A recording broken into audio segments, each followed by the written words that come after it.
आदित्यनाथ ने आज कानपुर में चुनावी रैली की। इस दौरान उन्होंने सरकार के काम की तारीफ की, साथ ही सपा पर जमकर हमला बोला। उन्होंने कहा, पहले कानपुर में कर्फ्यू लगा करता था, अब उपद्रव नहीं, उत्सव का माहौल है। तो साफ तौर पे कानून व्यवस्था को लेकर के समाजवादी पार्टी को आड़े हाथों लिया। कानपुर की ये तस्वीरें आपके सामने। 14 के पहले का भारत के सामने पहचान का संकट खड़ा करने वाला, भारत की 140 करोड़ आबादी के सामने अविश्वास का वातावरण पैदा करने वाला, वैश्विक मंच पर भारत के नागरिकों को अपनी पहचान का संकट खड़ा करने वाला नेतृत्व भारत के अंदर था। 14 करोड़ लीटर सीवर कानपुर का मां गंगा में गिरा करके मां गंगा के अस्तित्व पर प्रश्न खड़ा करने का प्रयास हुआ था।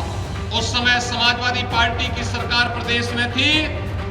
कभी कानपुर कर्फ्यू के लिए जाना जाता था, आज कानपुर में कर्फ्यू नहीं, कानपुर में आज यहां पर कानपुर का एयरपोर्ट बनकर के तैयार हो चुका है। इसी महीने इसका उद्घाटन करने के लिए आ रहे हैं हम लोग। भव्य एयरपोर्ट का निर्माण, कानपुर का अपना एयरपोर्ट होगा। आज सीसामऊ जो सीवर 14 करोड़ लीटर सीवर प्रतिदिन जिस सीसामऊ नाले से गिरता था, आज वहां पर एक बूंद भी मां गंगा में सीवर नहीं गिरता है, बल्कि सीवर का जो पॉइंट था वह सेल्फी पॉइंट में बदल करके मां गंगा को फिर से पुनर्जीवन देने का काम कानपुर के अंदर किया गया है। निकाय चुनाव के दूसरे चरण के चुनाव से पहले केशव प्रसाद मौर्य का बड़ा दावा, सभी नगर निगम में दर्ज करेंगे जीत। ये दावा किया है डिप्टी सीएम केशव प्रसाद मौर्य ने। बीजेपी पूरी ताकत से चुनाव लड़ रही है, सपा की हवा निकल चुकी है, ये भी कहते नजर आए डिप्टी सीएम केशव प्रसाद मौर्य। सभी नगर निगम में जीत दर्ज होगी, ये दावा किया डिप्टी सीएम केशव प्रसाद मौर्य ने।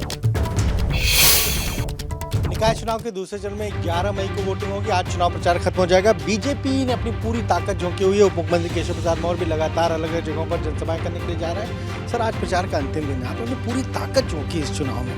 चुनाव जब होता है तो चुनाव में ताकत लगानी ही चाहिए। पार्टी का एक एक कार्यकर्ता, जब भी कोई चुनाव होता है, चाहे वो नगर निकाय का चुनाव हो, चाहे पंचायत का चुनाव हो, चाहे विधानसभा और लोकसभा का चुनाव हो, तो उसमें पूरी ताकत से लड़ना और जीतना या हमारी पार्टी लगातार करती रही है। आगे जो भी चुनाव आएंगे वो अभी करेंगे। 2023 का आगाज एक तरह से 2024 की शुरुआत।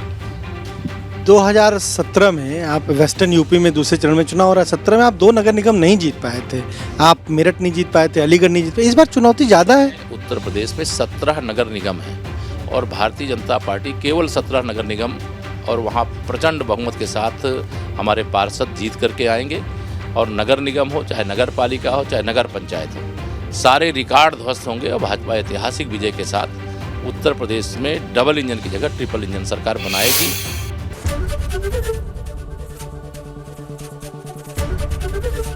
एबीपी गंगा, खबर आपकी, जुबान आपकी।